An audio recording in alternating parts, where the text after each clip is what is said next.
On sait qu'une poutre en I résiste bien aux efforts de flexion et que ce sont principalement les ailes de cette poutre qui font cette résistance.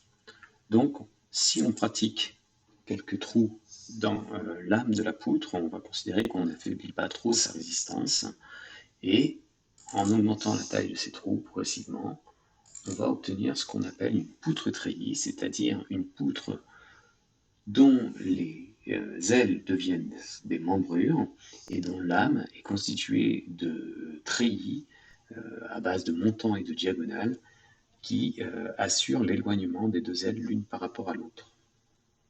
On va retrouver les poutres treillis dans les ouvrages pour franchir de grandes portées, là où les profils laminés du commerce ne peuvent plus suffire. Donc ici, par exemple, sur un portique, où on voit les membrures en rouge et les montants qui sont ici en V et en bleu. Donc ici, on est sur un schéma mécanique de type poutre sur deux appuis. On peut aussi les retrouver pour passer des grands porte-à-faux. Donc là, à nouveau, les membrures en rouge et les montants et diagonales en bleu. Donc là, ça va correspondre à un schéma mécanique d'une poutre encastrée. Et généralement, dans tous les grands ouvrages, on va avoir à un moment donné des poutres treillis. Ici, le stade Pierre-Mauroy à Lille, où on a une poutre treillie qui a 200 mètres de portée. Donc on la voit ici en cours de construction et on voit les engins, ce qui permet de donner une échelle. Ici, on est sur une poutre treillie qui fait 18 mètres de haut, 200 mètres de long. Donc on est vraiment sur de l'ouvrage gigantesque. Ensuite, bien entendu, les ouvrages d'art, alors tout ce qui est franchissement, on utilise facilement des treillis, comme ici une passerelle ou une autre, ou encore même des ponts routiers qui sont très fréquemment, lorsqu'ils sont en acier, en treillis.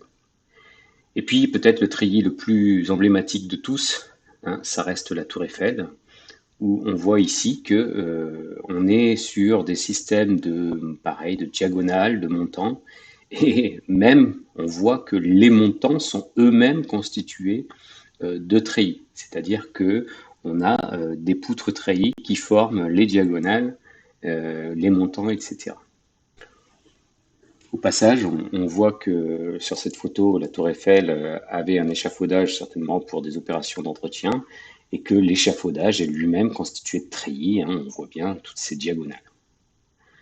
Mais les poutres treillis vont avoir un rôle plus commun dans nos structures et vont servir souvent à la stabilité des structures. Donc ici, par exemple, une palier de stabilité, où on voit qu'elle va servir à stabiliser le bâtiment dans le sens longitudinal. Donc le sens longitudinal est le sens perpendiculaire au portique et le sens transversal est le sens des portiques.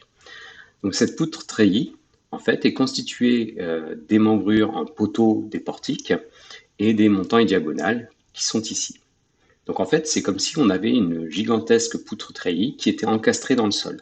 Et grâce à cette structure, on va pouvoir venir appuyer tous les autres portiques et l'ensemble sera stable dans le sens longitudinal. On va retrouver la même logique en toiture, où ce coup-ci, on va avoir une poutre treillis dont les membrures vont être les traverses de portique, les montants diagonales, alors les montants peuvent être les pannes généralement, les diagonales toujours en cornière, et cette poutre treillis, donc qui est une poutre posée à plat, va s'appuyer sur les systèmes de contreventement longitudinaux, donc ici des palets de stabilité. Et en fait, ces palets de stabilité vont servir d'appui à cette poutre treillis. Donc on a un schéma mécanique d'une poutre sur deux appuis, mais posée à plat. Et ça s'appelle une poutre au vent transversale. Pourquoi? Parce que l'ensemble forme bien une poutre treillis. Au vent parce que sa fonction est de contrer les efforts de vent. Et transversale parce qu'elle se retrouve dans le sens transversal de la structure.